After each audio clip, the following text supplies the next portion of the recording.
The following presentation is brought to you by the Pride of ODU, the official NIL collective of Old Dominion Athletics. Be a monarchist. Join the Pride.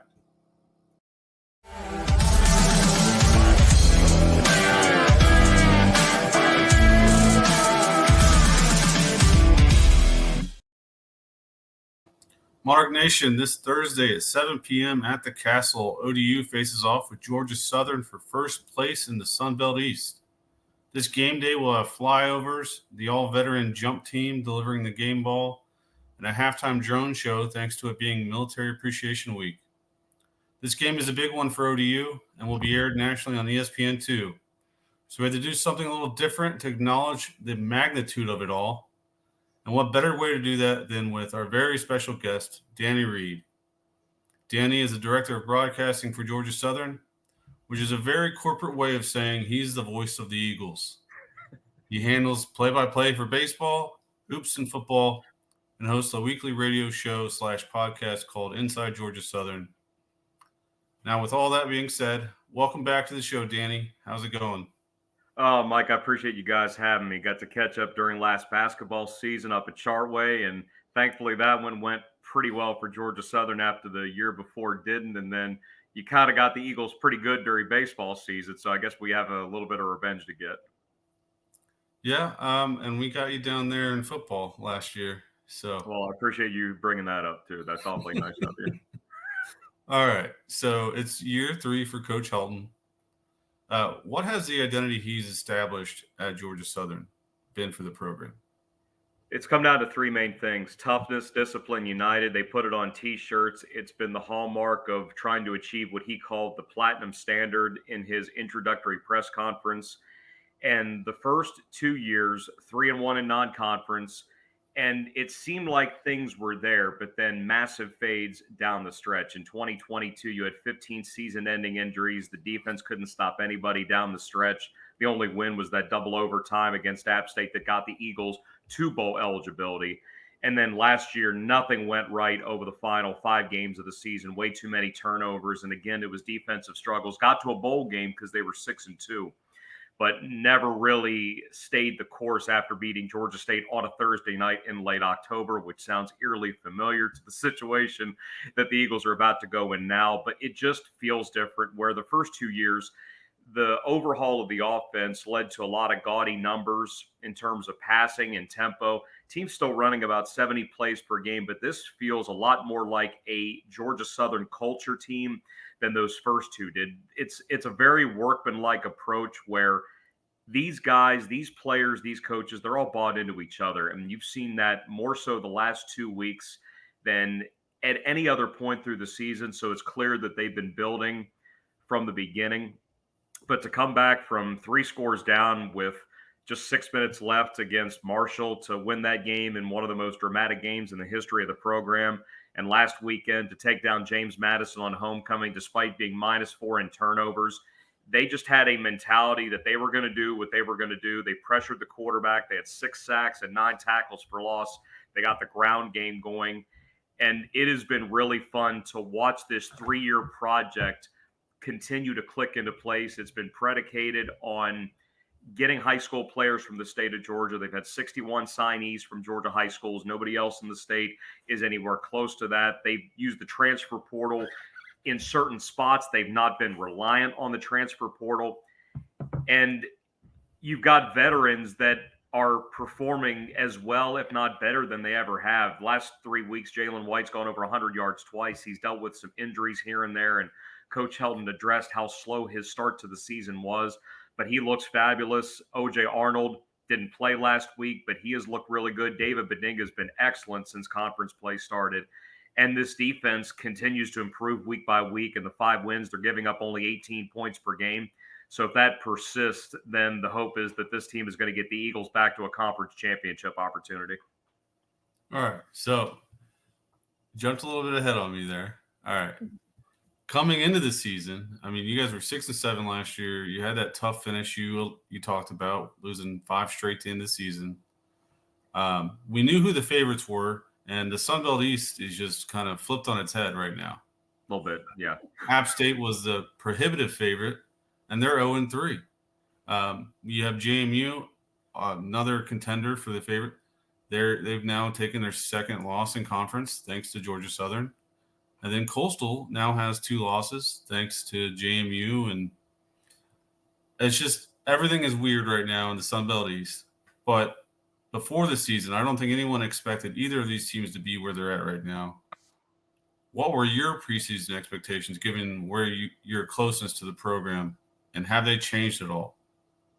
I knew that Georgia Southern had a chance, but it was a matter of being able to correct all the things that they didn't do down the stretch the previous couple of years. And granted, we haven't seen it down the stretch yet, so I don't know exactly what the final couple of weeks are going to look like as they try to win their first ever East Division championship and then get a conference title opportunity. But the biggest question going into the season was who was going to be the quarterback. You knew it was going to have to be new. You had Van Treese in 22. You had Bryn last year. It was a three-way competition that began in the spring between J.C. French, Dexter Williams, and David Dallas. If you saw live scrimmages, you thought one thing, but if you were around the team a little bit more and saw the day-by-day install and the execution, you thought something else. And that's what ended up winning out, which is why J.C. French won the job on August the 20th. Did not throw an interception over his first 130 some attempts this year. Turnovers have bit the Eagles a little bit the last few weeks, but like we just talked about with James Madison, you go -4 and you only give up 7 points off turnovers for a team that thrives on that. And the only way they scored was on a pick six. So that wasn't even against the Eagle defense. But I thought it had a lot of potential with what had been built defensively with a lot of the front seven back. Marquez Watson Trent continues to be the heart and soul like a Jason Henderson is for Old Dominion. You didn't know a lot about that secondary, but there was depth at safety, and we've had to see that because multiple guys have missed multiple games. And even at corner, Chance Gamble emerged, a former walk-on Tracy Hill emerged, and even though Gamble's been hurt, it literally has been a next man up, and whoever has been in has executed Brandon Bailey's game plan. And last week was one of the best, if not the best, defensive performances in the situation that the Eagles may have had since Coach Helton got here, this being his third year. And offensively, I mentioned that it's been more of a workmanlike approach. They had to protect the football better. A year ago, they had 31 turnovers, which was tied for most in the country. That could not happen again. Now, the last 4 games, it's been 10 giveaways, but to the defense's credit, it's a situation where they say, I've got your back. It's not going to hurt us. And they've held up, whether it's been rotating fronts, exotic blitz packages, or constantly changing the looks on third down. Brandon Bailey has kind of gotten into a play calling groove. And you could argue that the same has been for Ryan Applin on the other side offensively. He has done something each week, whether it's a well-timed trick play or just a different look on a well-established play, where in the booth we're thinking, wow, you can tell that, one, these guys are bought in, but two, they're able to execute in a number of different ways of presenting this air raid offense. As far as Old Dominion, I told Ted Alexander this earlier today. We had a chance to visit for our pregame show. I was so impressed listening to Ricky Ronnie talk, Santana Saunders talk, and Jason Henderson talk. I could tell that those guys were representing a team that had been through it. All those one-score games, so close in so many, clinching some, winning in Statesboro last year. And I was just so impressed with the way that they presented their program. And while everybody was talking about App State should be the runaway victor, Coastal Carolina was going to win 9 or 10 games and what have you, I'm sitting there thinking Old Dominion's going to be a team, if they figure it out, they're going to have a place in this league. And now we're 4 games in, and this is the 4th straight week that the Eagles are playing for first. Now Old Dominion gets a chance to play for first, and they would have possession of it, with both teams getting a chance to rest for 9 before they get back at it the following weekend. So I think it's a lot bigger of a game than maybe we even anticipated when Media Day happened back in late July. Yeah. I mean, we've had a lot of stuff we've had to work through, and we've had some injuries not go our way, but we've had a couple that did go our way. We found some players that have turned our chances around. So let's focus in on some position groups. What is the one position group that ODU fans should be aware of? I mean, I'm guessing you hit the safeties on defense pretty hard, but Said hitting them harding. I like that. I like what you did there. Honestly, the position group that has the most depth, and it's been that way offensively, at least for 3 years, been the wide receivers. Everybody knows about Derwin Burgess. He's going to go down as one of the best to ever do it in the history of Georgia Southern football. But everybody also knew in that FOC that Dalen Cobb was going to have a chance to have a breakout year. He's been slowed a little bit at times, but he has been consistent, taking over Caleb Hood's role when Caleb Hood was the best to do it at Georgia Southern, statistically speaking. But seeing how you incorporate an LB Bunkley Shelton on the outside with Power 4 experience at both Oklahoma and Arizona State. The tight end position has experienced a renaissance with Tyler Fromm playing his first 5 years at Auburn. He's had more catches this year than he did his entire SEC career on the Plains. Bo Johnson has been great since the start of the season. He caught a touchdown in that Boise game, and he has become a part of this offense again, whereas for a couple of years he was just kind of the 11th guy, but he's always had the ability, and to reincorporate him has been a really cool thing. And just last week, Elijah Walden, who stands 6'5" from the state of Florida, had one catch all of last year. He catches his first career touchdown as part of the victory against James Madison. So there's a ton of pass catching options that J.C. French or whomever the quarterback is can use, and it also makes that running game that much more dangerous, whether it's Jalen White, O.J. Arnold, or in the case of someone bursting out lately, David Bedenga. All right. So on the other end of the spectrum, is there a position group that has some concerns going into this game? Maybe just the fact that safety has been a little bit hit by injury. TJ Smith missed last week, and that's the first game he had missed in 2 years since transferring from Kansas State. Not sure about his status going into the weekend, but there's been a lot more moving parts on that back end, with Mark Stampley having started 3 different defensive back positions in the last 4 weeks. He was the nickel, then he moved to safety. Now he's starting at cornerback opposite what looks like it's going to be either Dorian Smith or Tracy Hill again. And we mentioned that Tracy's a former walk-on state of Georgia guy. And Dorian played at Northeast Mississippi Community College, but he was a Georgia guy as well out of Peach County High School. Safety-wise, DeAndre Morris, who's Chance Gamble's teammate at Kennesaw State, had a wonderful game last week. He had one of those 6 sacks. And then seeing guys like Prince Green get more action on the field, the Illinois transfer who didn't do much of anything up in Champaign and played minimally last year, even though he did have a sack in that Old Dominion game. They're seeing that the depth is there. And the thing that I've always said about depth, you don't really know that you have it until things go wrong. Well, that secondary thought they had it, but lately they've had to realize how much they've had it because they've had to start 5 different combinations in the first 7 games of the season. But lately, everything's been executed very well. All right. So looking at the schedule for Georgia Southern and what they've done so far, it's offensively, it's been pretty consistent, but there's times where the defense is shining, like this game against JMU. I mean, you held them to 2.1 yards per carry. You held Alonzo Barnett, who's been an explosive passer this season, to 163 passing yards. You got to the quarterback a lot. Was there something different in this game that the defense did, or did they suddenly get healthy? What was it that kind of helped them perform so well all of a sudden? They dominated up front, and I didn't think that I'd be saying that against a James Madison team, considering how ridiculously good they have been on the offensive and defensive lines their first 2 years in the league. And maybe Georgia Southern just caught them. I know that their left guard, Carter Sweezy, didn't play for the second straight week. They haven't had Tyshawn Wyatt the entire season. He got hurt late last year, and I'm not sure if he's going to be able to give them much this year. But Georgia Southern owned that game up front, especially with their defensive line. When you have 5 sacks total going into the game and you have 6 in a single game, you have 9 tackles for loss. It seemed like everybody, someone from all 3 levels, was chipping in to make Barnett uncomfortable. He started the game 4 out of 12. He had 19 yards passing with about 3 minutes to go in the second quarter.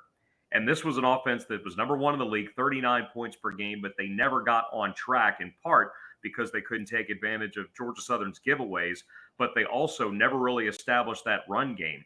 Eagles have tackled a lot better outside of the Boise State game, which, as we found out, Ashton Genty is going to make a lot of people miss a lot of tackles. I hope he gets a chance to win the Heisman Trophy because that's one of the best players I've ever seen live. But as well as they have improved with their tackling, buying into this scheme, and last week seeing it statistically making so many plays on the other side of the line of scrimmage against a culture that typically owns the point of attack. That was a really cool thing to see, and that's what won Georgia Southern the game, where we didn't see that a whole lot during non-conference play, but they did so against Georgia State. They did so at times against Marshall, though it was a lot more of the thundering herd controlling things with their four-man rush and two really good defensive ends. But against JMU, Georgia Southern did more than enough to win that game up front. All right. So defense, I mean, that performance, I'm still kind of in awe of it, of what you guys did there. Now I got to look for opportunities for Old Dominion other than safety and injuries.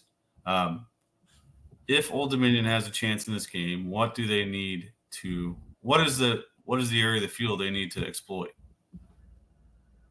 One would be establishing a running game, and Georgia Southern knows they're going to see 3-4 different running backs, or you could say 5 in a way because of Colton Joseph. I think he could double as a running back with his size and the way that he kind of invites contact.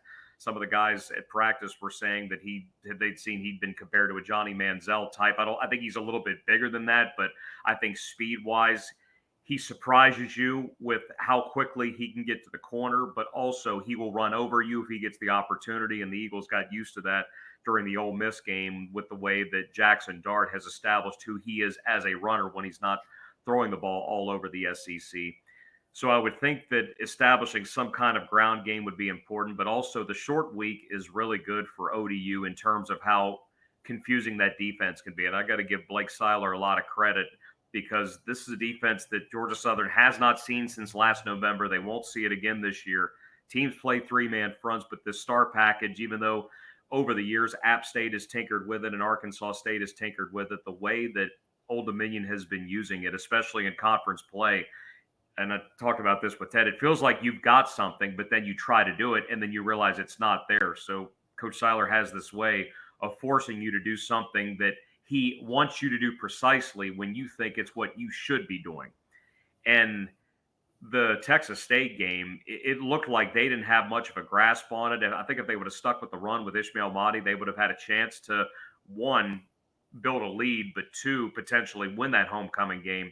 But the fact that that defense made the plays when it did, especially the late interceptions, just never seemed like Texas State was the best version of themselves, similar to how Georgia Southern affected JMU last weekend. Yeah, he's got that defense playing at an insane level this year. I mean, we've had good defenses under him in prior years, but it's a different level this season. It's been a lot of fun to watch. I mean, he gave us a chance against South Carolina in game 1. They've been phenomenal, except for 1 week in Myrtle Beach. All right.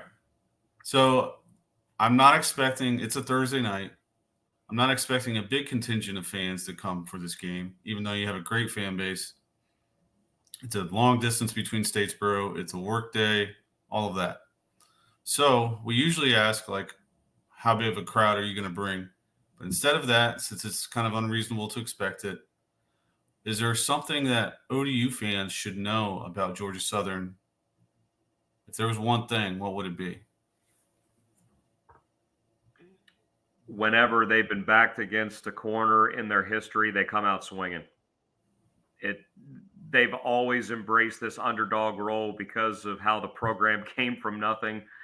It was around in the 20s, 30s, and 40s, was discontinued for World War II, very similar to, I think both teams stopped playing football in 41 before the Eagles brought it back in 81 when Irk Russell was hired in May of that year.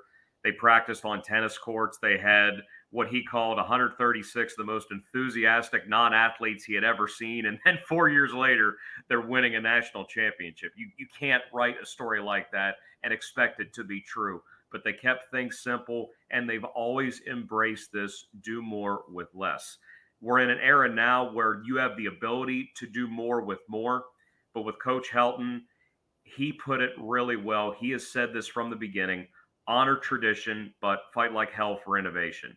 So know where you come from, but understand that this is a machine that's constantly evolving, not just college football, but college athletics changing hour by hour. So you've got to be ready to roll with it, but never forget what made this program great. They still take the yellow school buses around the parking lot to get dropped off for the game wide Eagle Walk, just to remind them that, look, this is how it was done 40 some years ago.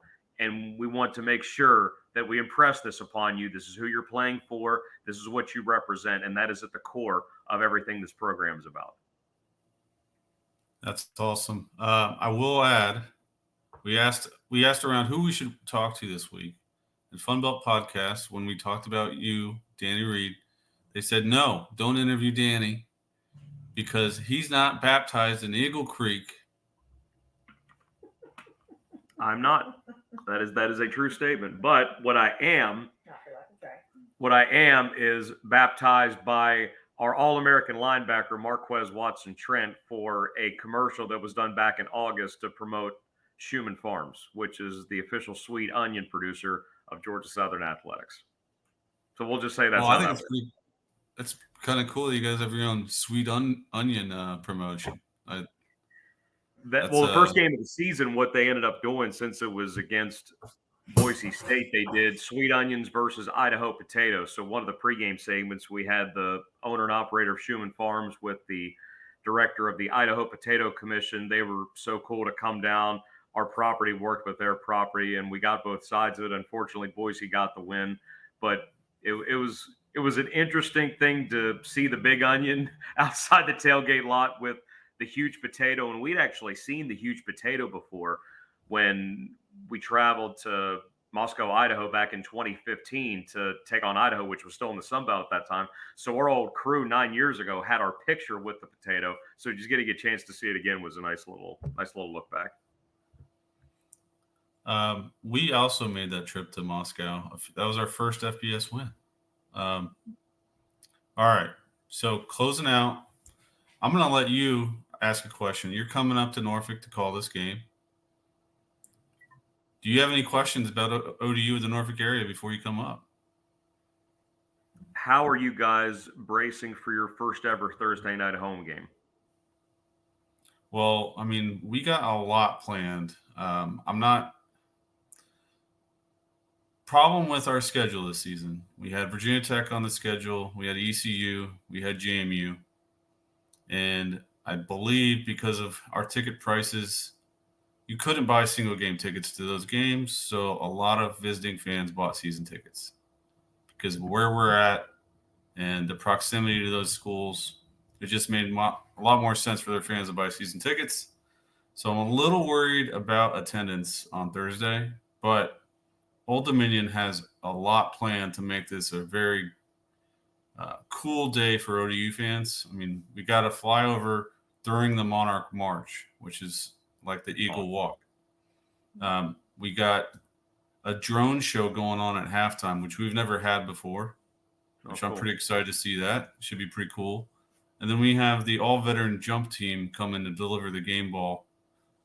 So it's going to be an electric day to be on campus, and the weather's going to be beautiful. It feels like fall here. You're not going to be worrying about sweating before the game it's going to be a very cool experience.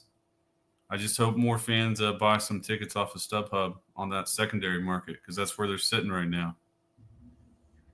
2 years ago, when Georgia Southern came to Norfolk, it was also Military Appreciation Day, and Eagles got a close win.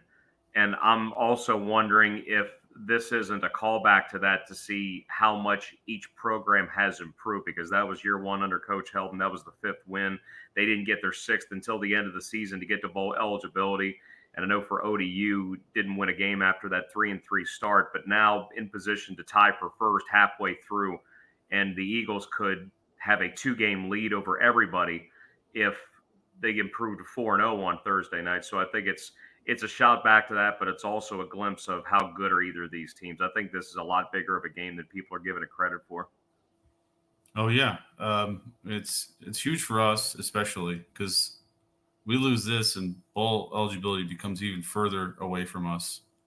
But having a chance to get towards the top of the league for a team that's 3-4 right now and has had a tough road to be here, playing Virginia Tech, playing South Carolina on the road, playing an ECU team before everything fell apart for them. It's crazy to think that we're even here because it did not seem that way a couple weeks ago.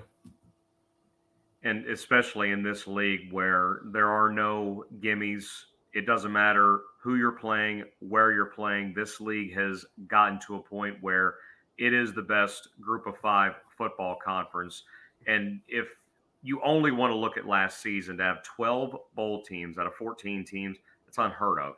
Like the SEC had 13 or so not too long before, but they're the only other conference that's had more than that. But there's good people in this league. As it turns out, the football has gotten a lot better in this league, and every week is competitive. These are knockdown, drag out games. You've got passionate fan bases, you've got dedicated cultures, and it makes the experience and the environments ones that you want to share the story of instead of turning on a game where there might be 7 people in the stands. There's going to be more than 7 people in the stands on Thursday. And I know ODU people are passionate about their sports just like Georgia Southern. So even though it may be perceived to be a certain way and it's the first ever Thursday night home game, I'm not thinking this is going to be short on atmosphere because there's a lot for both teams to play for. Yeah, I will have to shout out our student section. They were fantastic last Saturday, and they have been all season. So I'm expecting them to pack it out in the end zone and bring a lot of energy because they just changed the stadium when they're loud and rowdy. But Danny, thank you so much for joining us today. We really appreciate your time. You helped educate our fans a little bit better, so they'll be better prepared to watch this Georgia Southern team play ODU on Thursday. Mike, I appreciate it. You guys take good care of Mike Jones too. You got a good one. Yes, sir. I forgot we were supposed to talk about that. So before we go, you got to share your story and run in with Mike Jones. All right. Spent 19 years at DeMatha, one of the premier high school programs, not just in the state of Maryland, but in the country. Morgan Wooden built it into that.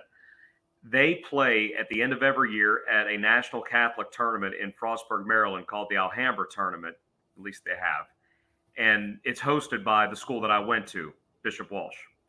Played them a number of times over the years, but specifically my senior year, we hosted them, and we actually had it within 30 to 24 in the second quarter, but I think they scored the next 33 points or so. So that one got away pretty fast. And look, I didn't play very much. I got it at the end of the game, but what I do remember, I had a backdoor cut on the baseline in the final minutes, and one of their backup big men, 6'9" guy, ended up going to Stony Brook. I catch, and the only chance I have to make this is to just throw it up, hope it hits the top of the backboard instead of the shot clock so he doesn't block it. He soars in, ball goes over his hand. He hits the backboard, ball hits the top of the backboard, goes in. We still lost by 50, but cool moment. I've never met Mike Jones, but my best friend coached at our school, and he's met Mike. He had a chance to compete against him in that Alhambra tournament. He says he's a wonderful guy, but know that a lot of people in the state of Maryland understand that program, whether it's with the Wootens or with Mike Jones, that's a program that has a lot of prestige, and the fact that he had a chance to lead them for as long as he did, that's a big deal. Yeah, and they put his name on the court. Yeah. We're lucky to have him back. We haven't announced this yet, but we will be having a season-long show with Mike. We're excited about that. He's all ODU. He's so happy to be back here, and it's going to be a beautiful thing what he's doing here because he believes in ODU and knows where we belong in basketball. So it's a very exciting time to be a Monarch basketball fan. And you don't even need to change the last name. No.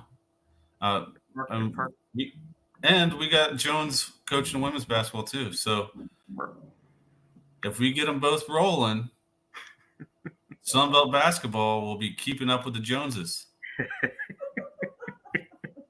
We'll look forward to that. All right. Thank you so much for joining us, Danny. We really appreciate it. Have a safe trip. Enjoy Norfolk. And go Monarchs. Thank you, man. Appreciate it.